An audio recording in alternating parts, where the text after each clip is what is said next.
Dan saudara dalam Kristus, mari kita berdoa. Bapa kami di syurga, kami memuji dan memuliakan nama-Mu Tuhan. Kami berdoa agar Engkau Tuhan terus membantu kami untuk memahami firman-Mu. Bukalah hati kami untuk menerima firman-Mu. Bukalah telinga kami untuk mendengar suara daripada Engkau. Bukalah mata kami untuk melihat kemuliaan daripada firman-Mu. Urapilah yang berbicara dan juga yang mendengar. Dalam nama Yesus Kristus kami berdoa. Amin. Pada hari ini kita akan memasuki khotbah yang terakhir untuk siri khotbah ini, nubuatan mengenai sukacita. Kita sudah melihat nubuatan yang Tuhan berikan melalui Kejadian pasal 3. Lepas itu kita melihat nubuatan yang ataupun janji mengenai sukacita yang akan diberikan kepada umat Tuhan di dalam Kejadian pasal 12. Lepas itu kita lihat dalam buku Yesaya, dan minggu lalu kita lihat dalam buku Mika, dan hari ini kita akan lihat dalam buku Yeremia. Dan dalam buku Yeremia ini, tajuk khotbah kita pada hari ini adalah Allah menjadikan segala sesuatunya baru. Jadi beritahu kepada jiran di sebelah anda, Allah katakan Allah mau melakukan perkara baru dalam hidup anda. Jadi kalau kita mau bersyukur, pertama Tuhan memang mau melakukan perkara baru. Pertama dalam diocese kami bersyukur bahawa mulai tahun hadapan diocese Sabah akan dipersempadankan kepada 3 bahagian. Kalau boleh tolong show itu bahagian doa ataupun kita lihat perkara yang perlu didoakan di sini. Mulai tahun hadapan dalam 1 Januari 2025. Belum secara rasmi lah, tetapi kita akan mula kami punya administration, kami punya cara pelayanan dalam diocese akan dibahagikan kepada 3 bahagian, iaitu bahagian diocese Sabah, west side barat, bahagian diocese Sabah Timur dan bahagian diocese Sabah Selatan. Dan gereja St. Mark adalah di bawah naungan bahagian diocese Sabah, bahagian selatan. Dan mulai tahun hadapan 1 Januari, pembantu bishop akan menjadi bishop kawasan. Okey, berkawasan. Kita panggil suffragan bishop. Jadi suffragan bishop mempunyai hampir dia punya kuasa ataupun otoritas hampir sama dengan seorang bishop sudah, dan dia akan memimpin kawasan diocese dia. Tetapi kita harus faham bahawa Sabah masih ada 1 diocese sahaja. Bishop Melter masih bishop kami, dan Bishop Kenneth dan Bishop John, mereka adalah suffragan bishop yang dibawa ke pimpinan Bishop Melter, Bishop Melter Jikitais. Alright, iaitu kita harus bersyukur, dan kita akan ada kebaktian perasmian tahun hadapan pada 25 Mei 2025. Senang ingat saja 25. Okey, tahun hadapan. Jadi kalau yang belum membuat rancangan dan sebagainya, jangan pergi mana-mana. Kebaktian perasmian ini akan diadakan di Katedral di KK. Pergilah tanggal 25, tapi ingat balik ke Lahadatu untuk beribadah juga. Saya tahu kalau kamu pergi KK tanggal 25, kamu tinggal sampai hari keamatan tu. Betul kan? Jadi itu perkara Tuhan mau melakukan perkara baru dalam diocese kami. Amin. Perkara baru dalam gereja St. Mark, kita mau bersyukur sebab Bishop Melter telah meluluskan projek visi perdana. Kita berikan kemuliaan kepada Tuhan. Jadi ini adalah perkara yang baru selepas berapa tahun, 22 tahun kita membeli tanah tersebut. Akhirnya masih kertas kerjalah, dan harap tahun hadapan pada ulang tahun yang ke-68, Mak kamu punya kalender juga, tanggal saya hilang kalender, mungkin tanggal 6 bulan September, kita dengan izin Tuhan, okey, kalau Tuhan semuanya berjalan dengan lancar, kita harap akan ada satu upacara pecah tanah di di Sri Perdana Tanah 3 ekar. Lepas tu kita akan ada kebaktian penetapan. Lepas tu kita akan ada makan malam untuk mengumpul dana. Haleluya. Okay, jadi wah, excited ataupun tidak excited. Oi, cakap macam belum kena transfer lagi kan. Okay, saya belum terima surat lagi. Kalau kamu cakap, oh banyaknya kerja, bagus transfer ini padri keluar lah. Tidak payah banyak kerja sudah. Okay, jadi Tuhan pun mau memulakan pekerjaan yang baru di gereja Saint Mark. Jadi apabila kita melihat perkara yang baru, kita sangat gembira. Jadi hari ini juga, ada perkara baru banyak perkara baru. Hari ini adalah hari Adventus. Bermaksud kita memulakan tahun yang baru bagi orang Kristian. Jadi beritahu kepada jiran di sebelah anda, selamat tahun baru. Jadi orang Kristian kita memulakan kalender kami pada hari Advent. Sudah ada lilin di hadapan dan sebagainya. Jadi Allah mau menjadikan segala sesuatu yang baru. Jadi saya tidak tahu, kalau kamu lihat gambar ini, kamu tahu apa ini enggak? Saya mau orang muda, 20 tahun ke bawah, tak jawab. Nah, SPM ini dari fizik punya. Apa nih? Tak boleh jawab, habislah SPM kamu. Ini apa nih? Bulb kan, lampu. Kalau kamu tengok lampu, kamu akan ingat siapa? Hebat. Ini sudah tua, expired nih. Okay, Thomas Edison dia yang mencipta lampu ini pada tahun 1887 lebih kurang begitu. Jadi pada tahun 1914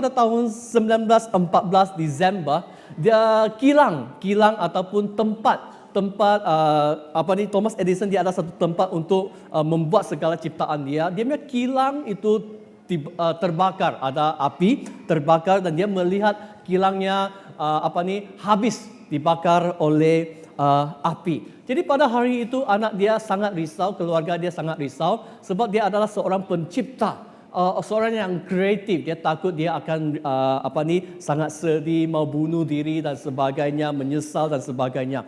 Tetapi apabila anak dia menjumpa Thomas Edison di tapak kilang dia melihat bapaknya, dia tidak menangis, dia tidak kecewa. Dia beritahu kepada anaknya, pulang bagi tahu mama saya okey. Jangan risau. Hari keesokannya dia datang melihat tapak kilangnya. Memang apapun tidak ada sudah, lampu pun habis sudah. Sudah dibakar habis dan dia mengatakan sesuatu. Dia katakan dalam bahasa English, there is a great value in disaster. All our mistakes are burned up. Thank God we can start anew. Dia mengatakan ada nilainya dalam malapetaka. Segala kesalahan kami sudah dibakar. Dia merujuk kepada semua penciptaan dia. Sebab mengikut biografi Thomas Edison, dia memerlukan lebih daripada 1000 kali untuk mencipta satu lampu. Jadi sebelum itu banyak kesilapan yang berlaku. Dia katakan semua kesilapan ini sudah dibakar. Dan dia kata syukur kepada Tuhan kita boleh memulakan pekerjaan yang baru. Saya tidak tahu bagaimana dengan kamu kalau kamu lihat kebun kelapa sawit kamu dibakar. Kalau kamu lihat kilang kamu dibakar. Kalau kamu bos, kamu mungkin sedih lah. Kalau kamu pekerja, haleluya, cuti sudah. Betul kan? Saya bukan katakan supaya Tuhan bakar gereja ini kita boleh bina yang baru di sini. Jangan bakar lah, belum ada uang lagi untuk pergi ke Sri Perdana. Tetapi kenapa Thomas Edison boleh mempunyai perasaan atau sikap seperti begini? Syukur kepada Tuhan. Thank God we can start anew. Cerita Thomas Edison ini mengingatkan saya apa yang berlaku kepada umat-umat Israel yang berada di pembuangan pada zaman Babilonia. Dan ini apa yang dinyatakan dalam petikan yang kita dengar sebentar tadi dalam Yeremia pasal 31. Yeremia ada 52 bab. Dan bab 1 sampai bab 29 menyatakan nubuatan ataupun amaran daripada Yeremia kepada orang-orang Israel bahagian selatan. Masih ingat minggu lalu kalau kamu ada belajar bahagian selatan bahwa Yeremia menyeru orang-orang Israel bertobat, jangan berdosa, jangan menyembah penyembahan berhala. Kembalilah kepada Tuhan. Kalau tidak, Tuhan akan mengutus musuh kamu datang menyerang kamu seperti dia menyerang orang-orang Israel di bahagian utara melalui orang-orang Asyur. Jadi itu apa yang berlaku. Tetapi kita tahu mereka tidak bertobat dan Tuhan mengutus negara Babilonia untuk datang mengambil semua Jerusalem, dan orang-orang Israel kebanyakannya dibuang ke negara Babilonia. Jadi itu apa yang berlaku, dan di dalam Yeremia pasal 29 ayat ke-11 itu petikan yang kita suka. Betul kan tidak? Saya ada rancangan untuk kamu, rancangan yang untuk memberkati kamu dan sebagainya. Tetapi apabila masuk kepada Yeremia pasal 30 sampai 33, orang-orang Israel sekarang berada di pembuangan. Jauh daripada Yerusalem, jauh daripada kampung halaman mereka. Mereka tidak ada bait suci untuk menyembah Tuhan. Mereka kehilangan keluarga mereka dan sebagainya. Dan disinilah Yeremia memberitahu kepada umat Israel, kenapa kamu dihukum? Sebab Allah masih mengasihi kamu. Allah menyediakan sesuatu yang baru untuk kamu, dan kamu akan dihukum selama 70 tahun sahaja. Jadi seringkali kita jangan lihat bahwa penghukuman itu seolah-olah Tuhan membenci kami. Tetapi saya suka apa yang J.I. Packer katakan. Dia katakan tujuan Tuhan mendisiplinkan kami bukan untuk menghukum kami, tetapi untuk mengubah kami seperti anaknya Yesus Kristus. Jadi dia katakan bahwa disiplin itu bukan satu penghukuman. Dalam buku Ibrani mengatakan Tuhan tidak akan mendisiplinkan seseorang kalau dia tidak mengasihi orang tersebut. Jadi dalam Ibrani pasal 12 ayat ke-10 hingga ke-11, mari kita baca bersama-sama. 1, 2, 3. Sebab mereka mendidik kita dalam waktu yang pendek sesuai dengan apa yang mereka anggap baik. Tetapi dia mengajar kita untuk kebaikan kita supaya kita beroleh bagian dalam kekudusannya. Memang tiap-tiap ganjaran pada waktu itu diberikan tidak mendatangkan sukacita tetapi duka cita. Tetapi kemudian ia menghasilkan buah kebenaran yang memberikan damai kepada mereka yang dilatih olehnya. Jadi penulis buku Ibrani mengatakan bahwa mereka mendidik, Tuhan menghajar ataupun mendisiplinkan kita adalah untuk apa? Kebaikan kita, supaya kita boleh beroleh bahagian dalam kekudusan Dia. Jadi ini apa yang berlaku. Tuhan menghukum orang Israel dibuang negara selama 70 tahun adalah untuk kebaikan orang Israel. Sudah 700 tahun mereka ada hukum Taurat. Tetapi generasi demi generasi mereka berulang-ulang berdosa terhadap Tuhan, menyembah perkara-perkara yang berhala, berpaling daripada Tuhan dan sebagainya. Walaupun Tuhan memberikan mereka hukum Taurat daripada Musa, walaupun mereka katakan saya adalah orang milik Tuhan, tetapi dalam kehidupan harian mereka menentang Tuhan. Jadi dalam buku ini, buku Yeremia, di sini Tuhan ataupun Yeremia memberikan satu nubuatan kepada orang-orang Israel, apa yang harus mereka lakukan selepas mereka kembali. Selepas 70 tahun mereka akan kembali kepada Yerusalem. Apa yang harus mereka lakukan supaya Tuhan berkenan kepada mereka, Tuhan akan memberkati mereka, dan Tuhan akan mengembalikan sukacita kepada mereka. Di dalam buku Yesaya kita belajar ada seorang hamba yang akan menderita. Itu dalam proses. Tetapi Yeremia memberitahu, selepas kamu kembali, apa yang harus kamu lakukan? Mereka tidak boleh hidup seperti hidup yang lama. Kalau tidak, mereka akan terus berdosa terhadap Tuhan. Jadi di sini kita diperkenalkan bahwa Tuhan bekerja untuk pembaharuan yang sempurna. Dalam ayat yang ke-31 hingga ke-32, kita baca bersama-sama. 1, 2, 3. Sesungguhnya akan datang waktunya, demikianlah firman Tuhan, Aku akan mengadakan perjanjian baru dengan kaum Israel dan kaum Yehuda. Bukan seperti perjanjian yang kuadakan dengan nenek moyang mereka pada waktu aku memegang tangan mereka untuk membawa mereka keluar dari tanah Mesir. Perjanjianku itu telah mereka ingkari meskipun aku menjadi Tuhan yang berkuasa atas mereka. Demikianlah firman Tuhan. Jadi di sini Tuhan memberitahu, saya akan membuat satu perjanjian baru dengan kaum Israel utara, dengan kaum Yehuda. dengan orang-orang di selatan. Bermaksud satu perjanjian yang sempurna, yang keseluruhan akan diberikan kepada umat-umat Israel. Dan janji ini tidak seperti janji yang diberikan kepada Musa apabila mereka keluar daripada Mesir.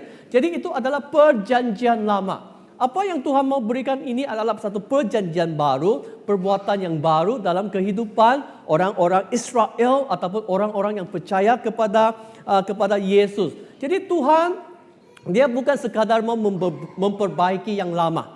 Dia mau mencipta sesuatu yang baru. Semua perjanjian yang mengubah kehidupan manusia dari dalam dan luar. Umat Israel dia ada hukum Taurat selama 700 tahun, tetapi masih berdosa. Kenapa? Sebab mereka belum berubah dari dalam. Dari segi luaran sahaja, mereka sudah seolah-olah berubah. Mereka kasih pengorbanan, mereka datang menyembah dan sebagainya. Tetapi dalam hati mereka, kehidupan dalaman mereka belum berubah sekalipun. Dan Tuhan memperbaharui perjanjian bukan sebab dia mungkir janji, tetapi manusia yang memungkiri janji. Kamu tahu apakah rekod negara Malaysia yang salah satu rekod negara Malaysia pegang? Kamu tahu apa? Mengubah perlembagaan. Kita telah merdeka selama 67 tahun. Bermaksud kita telah mengubah perlembagaan negara sebanyak 61 kali. 67 tahun sahaja. Negara Amerika Syarikat mempunyai sejarah selama 230 tahun. Dan mereka mengubah perlembagaan sebanyak 30 kali sahaja. Bandingkan, kenapa kerajaan Malaysia mengubah? Sebab manusia berubah-ubah.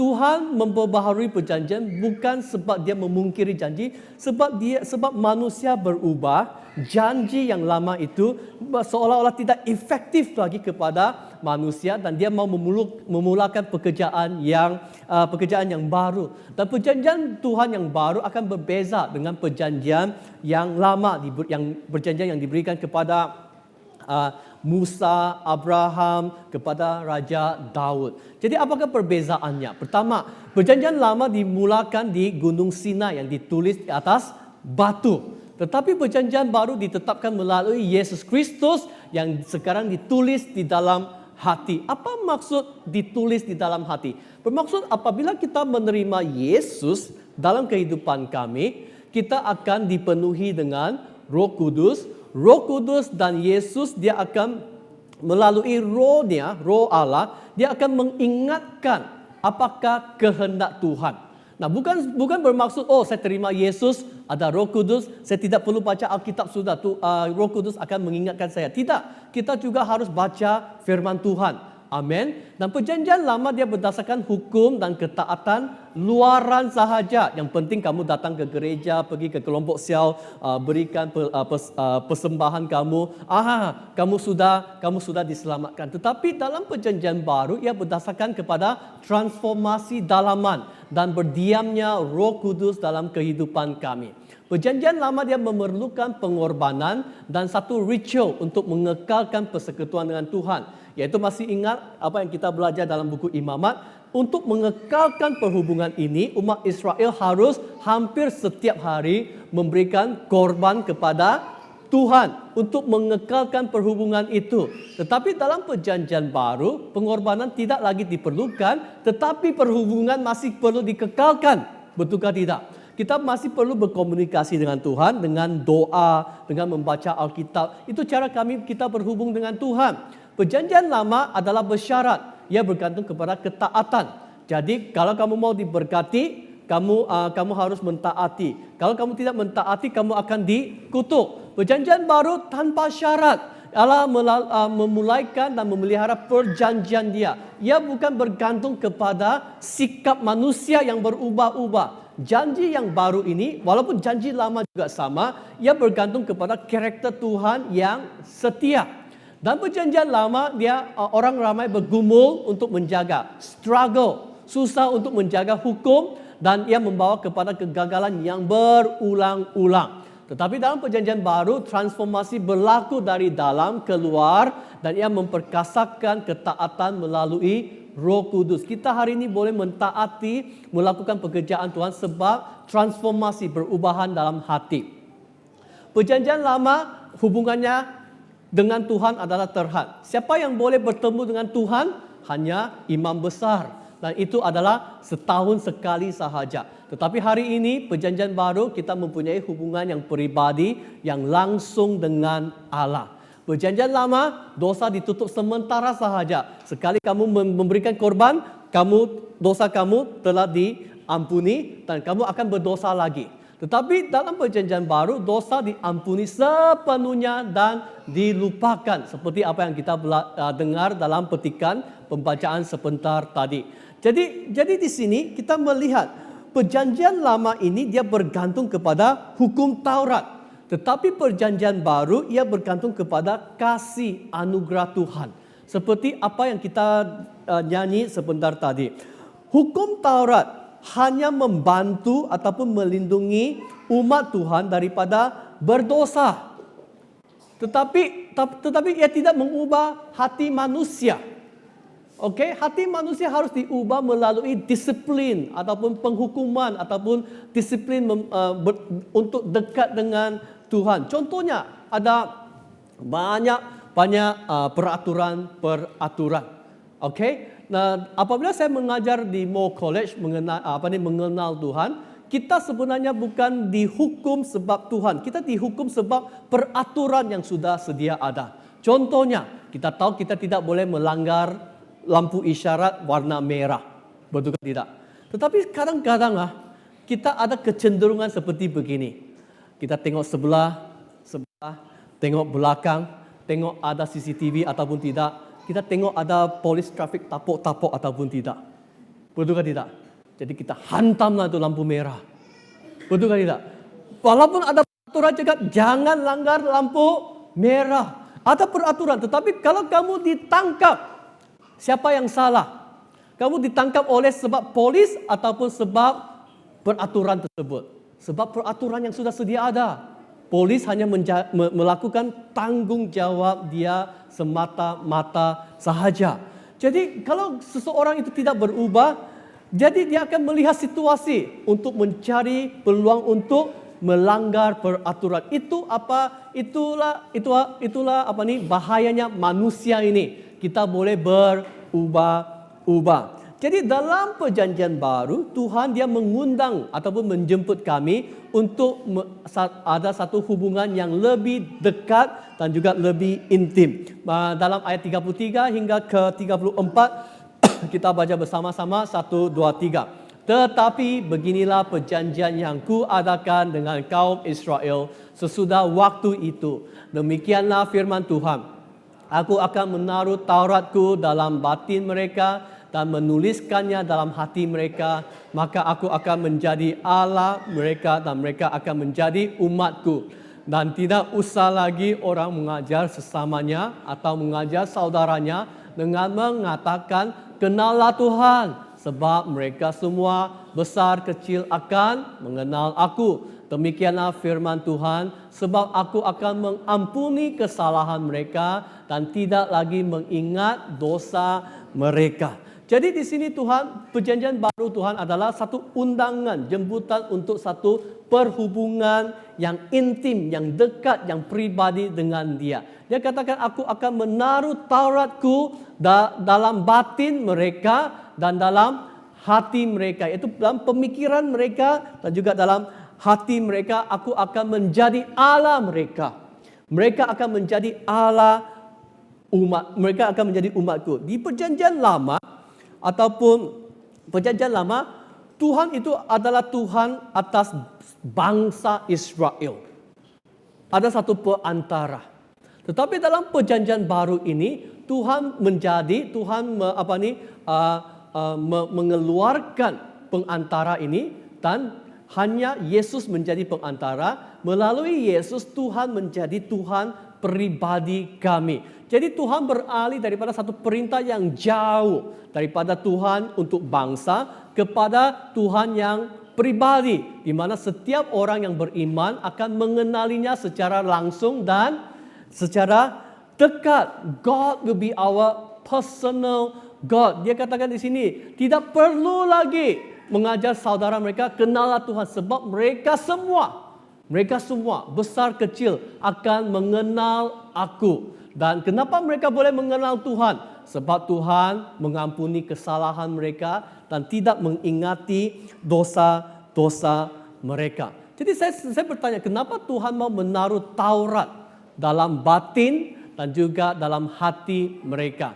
Kenapa? Sebab pertama, hati itu melambangkan dasar kehendak kami, emosi dan juga karakter ataupun perwatakan seseorang. Jadi dengan meletakkan hukum Taurat itu dalam hati kami, ia adalah untuk menguasai kehendak kami.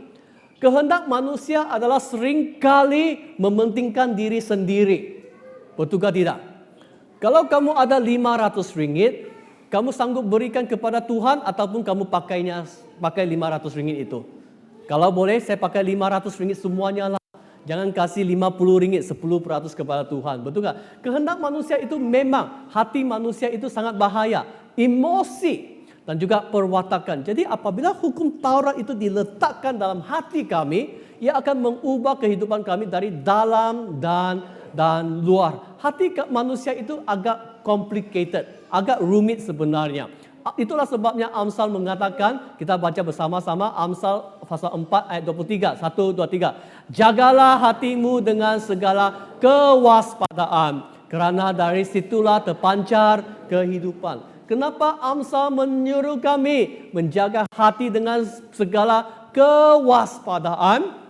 Sebab Yeremia katakan, betapa liciknya hati. Lebih licik daripada segala sesuatu.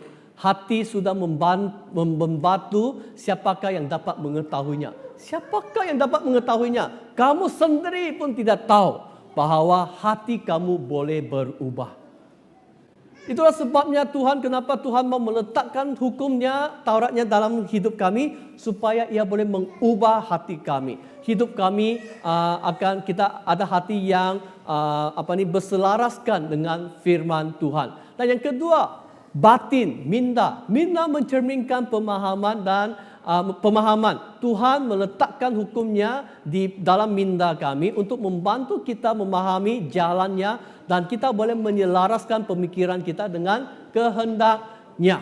Jadi kita coba fikir, apakah perkara yang pertama kamu fikirkan apabila kamu bangun tadi pagi? Apa yang kamu fikirkan? Ayah datang gereja lagi. Ataupun apa mau makan. Siapa yang fikir mengenai Tuhan?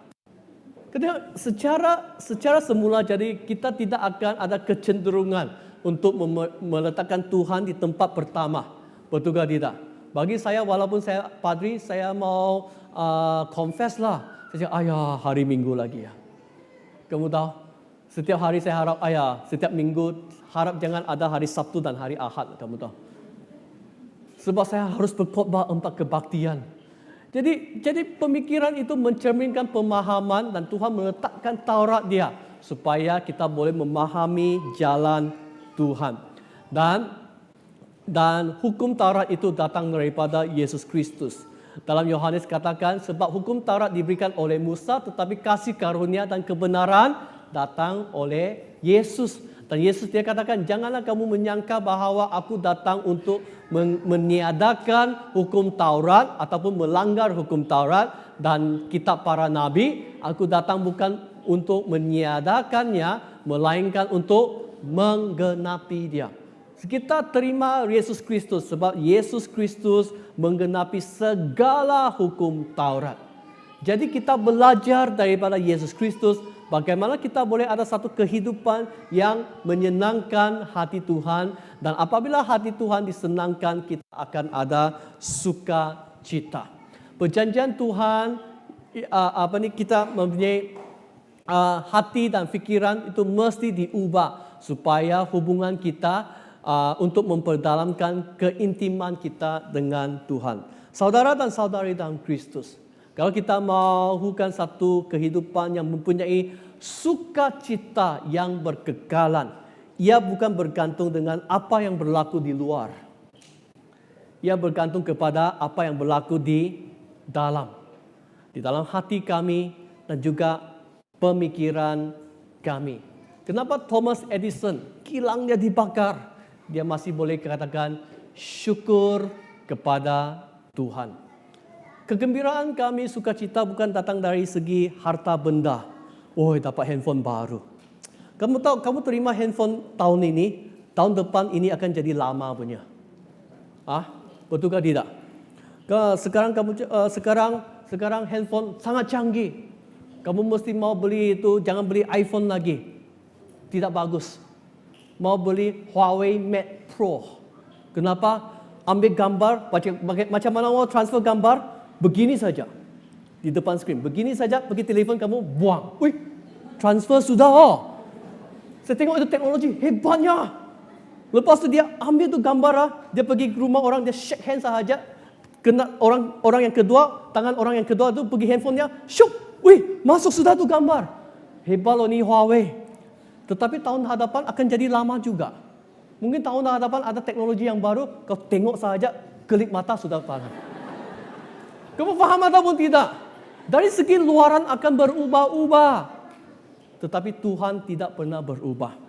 Apa yang Dia bagi baru untuk kita pada hari ini, Ia akan masih berkekalan menjadi baru untuk selama-lamanya. Ada seorang, dia mau membeli kilang lah, membeli tempat gudang. Dia mau membeli gudang. Penjualnya namanya Lindsay Clark. Dia ada satu gudang dia mau jual yang sudah dibiarkan lama. Tetapi gudang ini sebab di London, jadi dibiarkan lama. Jadi ada orang merosakkan gudang dia. Cermin-cermin sudah dipecahkan, pintu-pintu sudah dipecahkan, penagih dada masuk, mengotorkan banyak sampah dan sebagainya. Kalau kamu tidak dapat bayangkan betapa kotornya, kamu cuba lihat itu panggung wayang di depan Good View itu. Macam begitulah. Masuk macam ada hantu begitu punya. Jadi disebabkan dia mendapat seorang pembeli sudah, akhirnya ada seorang pembeli. Dia pun katakan, kalau kamu mau beli, tidak apa. Saya akan tukar semua cermin ini, tukar yang baru. Pintu ini saya akan tukar. Saya akan tolong bersihkan semua tempat ini, di tempat gudang ini. Saya bersihkan untuk kamu. Jangan takut kalau kamu mau beli. Tetapi pembeli ini dia mengatakan, lupakan sahajalah pembaikan puli ini. Dia katakan, saya mau membeli tempat ini sebab saya mau membina sesuatu yang baru. Saya bukan mau bangunan ini. Saya hanya mau tapak dia sahaja. Saya mau tapak dia sahaja. Saudara dan saudari dalam Kristus, kadang-kadang hidup kami macam gudang seperti begini juga. Hidup kami macam ada gelas-gelas tingkat-tingkat yang sudah dipecah. Banyak sampah, dicaci maki dan sebagainya. Mungkin kita datang kepada Tuhan, Tuhan, kalau kamu sanggup saya berubah begini. Kita masih mau bergantung kepada diri kami. Tetapi apa yang Tuhan katakan? Lupakan sahaja. Apabila saya memilih kamu, saya sudah melupakan segala kesalahan kamu. Saya mau hidup kamu sahaja. Saya mau datang kepada hati kamu. Saya mau masuk kepada pemikiran kamu. Persoalannya adalah, adakah kamu sanggup mengundang aku ke dalam hidup Anda, ke dalam hati Anda? Kita mau sukacita yang berkekalan, mau sukacita macam Thomas Edison, ia datang daripada dalam ke luar, bukan daripada luar ke dalam. Amin. Kita bersyukur Tuhan akan melakukan pekerjaan yang baru. Tetapi dalam pekerjaan yang baru ini sudah tentu ada banyak cabaran. Dalam misi perdana sudah tentu ada banyak cabaran.